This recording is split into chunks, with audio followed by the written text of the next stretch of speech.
des personnes qui soignent les gens qui sont atteints de sihr, de sorcellerie ou autre chose, dit que les shaitans ont une emprise spéciale sur une personne.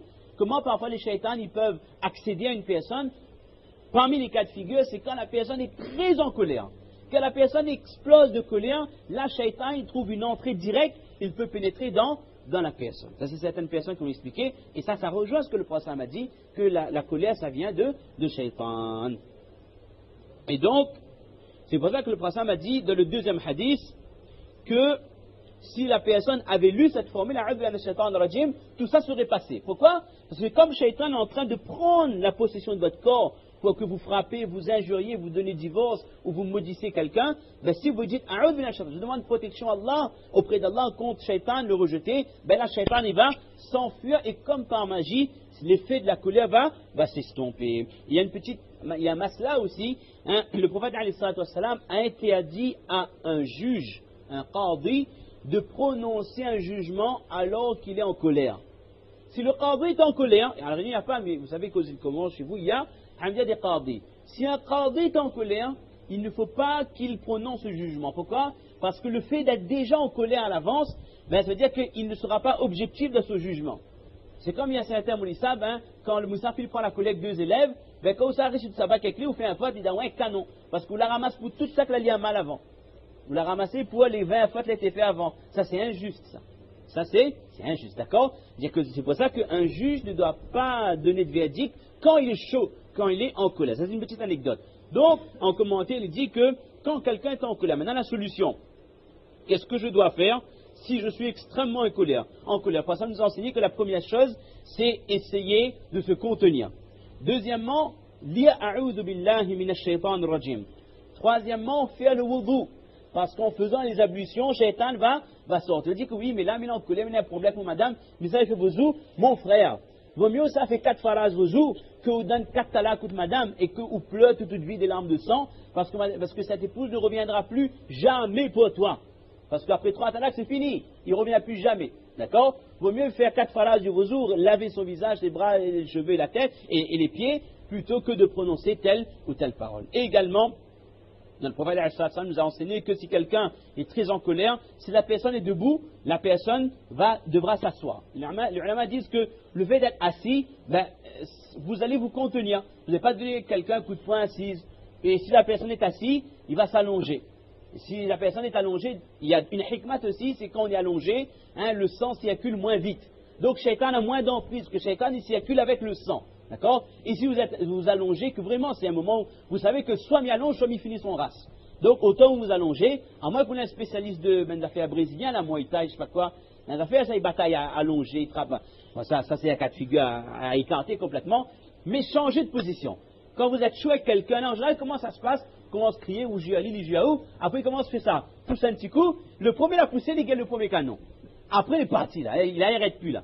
Et le mouni interpose, il gagne aussi un aussi, jusqu'à ce que les deux là finissent sous un peu, et après la police y arrive, après il faut aller garder à vue 24 heures, après on regrette, après il faut passer devant le juge, après il faut des dommages à lui, il a cassé un dent, etc., il a été, je sais pas combien dit ça, combien de jours d'arrêt, etc., etc. Et puis on se dit, viens prendre la colère avec lui juste parce qu'il a gardé mon, je dis pas gros mot quoi, il a gardé mon travers, juste ça, mais prend la colère avec lui, ça c'est entièrement shaitan. Parce que après coup, je me dis, comment un monde comme moi l'a pu dire de telles choses? Ça c'est shaitan qui a l'emprise sur l'homme quand il se met dans ces états. Donc on a compris quelles sont les solutions. Quand on est très en colère, faire sabar, a'udhu billahi minash shaitanir rajim, wudu et changer de position. On terminera avec un hadith dans lequel le prophète dit que, alors là c'est les vertus, ça on va passer parce que sinon on va aller, ça va être trop long. Et le terme c'est al-ghayz. Al-ghayz, hein, c'est vraiment cette colère qui peut amener vers des gestes ou des choses que la personne pourra regretter. On ne parle pas d'une petite colère, on fait des reproches à quelqu'un. Non, ça, il n'y a pas de problème. Mais c'est vraiment les gros accès de colère. On terminera avec Ibn Kathir, rahimahullah, dans le commentaire du verset, un merveilleux verset du Coran, lorsqu'Allah Ta'ala décrit le paradis qui a été préparé pour les gens qui ont la crainte d'Allah de leur cœur. Et là, Allah Azza wa Jalla explique c'est qui les muttaqin, alladhina yunfiquna fi s-sarra'i wad-dharra.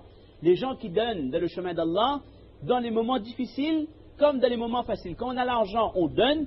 Quand on n'a pas d'argent, on donne quand même selon nos moyens. Mais toujours donner dans le chemin d'Allah. Il continue, وَالْكَاظِمِينَ الْغَيْظَ, ceux qui contrôlent leur colère, وَالْعَافِينَ عَنِ النَّاسِ, et ceux qui pardonnent. Et les Mufassirin disent que les deux choses-là, en général, ça vient ensemble. Ça, c'est la meilleure des réactions. Quelqu'un vous a fait du tort, vous faites sabar, comme on a expliqué, vous ne l'insultez pas, vous n'allez pas l'humilier en public, vous n'allez pas le frapper, bien sûr, vous ramassez, vous contenez votre colère, et l'idéal, ça c'est le top des tops, si en plus, à la fin, vous pouvez le pardonner, vous dites que, écoute, ça fait rien, je te pardonne, alors là, vraiment, là, c'est les qualités du mu'min. Mais qui peut faire ça? Et c'est pas forcément les gens qui ont plus de religion de la vie qui vont le faire, Wallahu musta'an. Ça, c'est quelque chose à travailler. Tout comme je travaille mon assiduité à la salat, mon assiduité à la lecture du Coran, etc., tout comme je travaille ma relation avec mes parents, ben ça aussi, c'est un domaine à travailler parce que sans ça, je ne ferai jamais partie des muttaqin.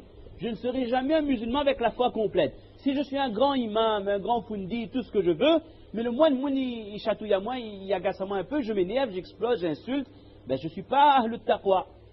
Même si j'ai une grande barbe, même si j'ai fait 15 ans d'études, je ne ferai pas partie des gens qui sont proches d'Allah. Parce qu'il me manque cette qualité, et ça c'est une qualité qui est essentielle. On va terminer avec le hadith sur le wudu. Le prophète m'a dit que Innal ghadaba min ash-shaytan. La colère, ça vient de shaytan. Wa inna ash-shaytana khuliqa min an-nar. Shaytan a été créé de feu.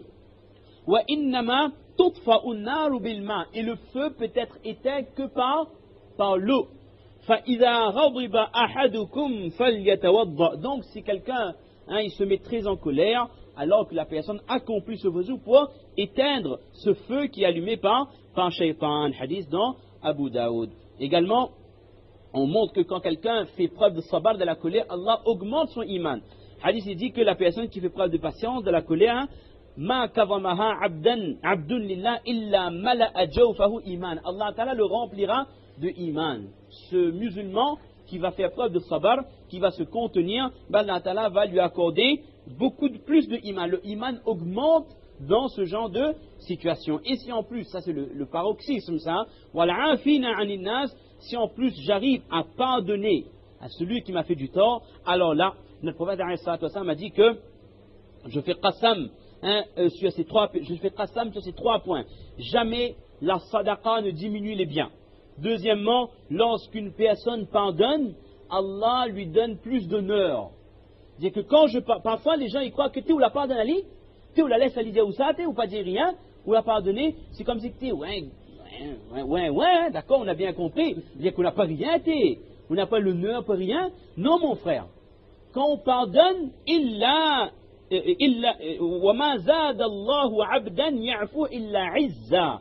Quand on pardonne, Allah vous donne l'honneur. C'est-à-dire, aux yeux des gens, vous serez considéré comme quelqu'un de respectable. Ne me demandez pas comment, quels sont les mécanismes, mais quand on apprend à pardonner, même si pas tout le monde a vu que j'ai pardonné quelqu'un, mais quand les gens vont vous voir, il y aura un certain respect. Vous allez forcer l'admiration et le respect parce que Allah vous donne le izzat par rapport à ses réactions nobles. Et puis la fin du hadith, وَمَنْ تَوَاضَعَ لِلَّهِ رَفَعَهُ اللَّهُ. Lorsque quelqu'un s'humilie pour Allah, Allah Ta'ala va élever cette personne.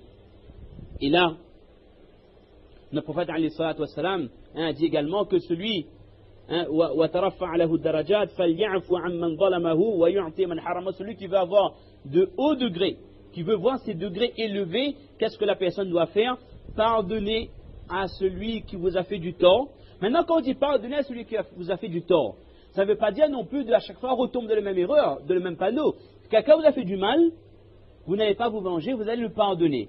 Mais pour autant, ça ne veut pas dire que vous allez redevenir grand camarade avec lui, non.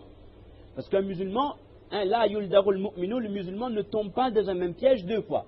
Si quelqu'un vous a fait une vacherie, quelqu'un vous a trahi, vous a fait quelque chose de vraiment mauvais, ben, vous le pardonnez, mais ne revenez pas camarade 100% avec lui, de crainte qu'il va refaire la même chose. Mais qu'est-ce qu'il faut faire? Continuer à faire salam, ça va aller bien et tout, fréquenter, mais juste ce qu'il faut.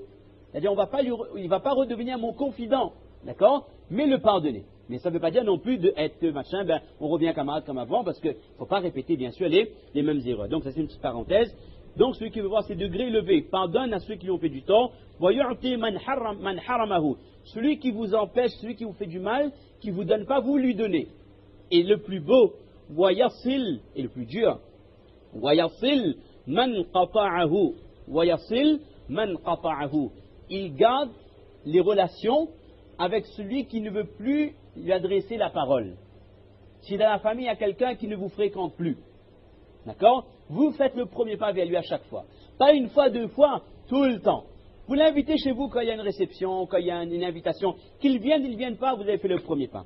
Vous le voyez, vous le faites salam en premier. Même si c'est lui qui a tort, hein, et qu'il ne veut plus vous parler. Parce que le silatul rahim, on parle d'un autre sujet là, le fait d'entretenir les liens familiaux, ce qui est une action énorme, cela concerne, c'est pas que quelqu'un est bien avec vous, vous êtes bien avec lui. Ça c'est facile ça. Hein, l'idéal c'est quand c'est quelqu'un qui ne veut plus vous adresser la parole, c'est vous qui faites le premier pas, vous vous abaissez pour Allah dans le but de garder de bonnes relations. C'est pour ça qu'il est impossible qu'un musulman, il dit, on entend parfois, hein, les gens, ils disent, bah, on l'a vu tonton là, l'autre coup, elle dit, ah non, ça, nous fréquente plus depuis 2 ans, 3 ans. La famille fréquente plus depuis longtemps parce qu'elle a eu des problèmes. Ça, c'est impensable, ça, qu'un musulman. Et combien de fois on entend ça?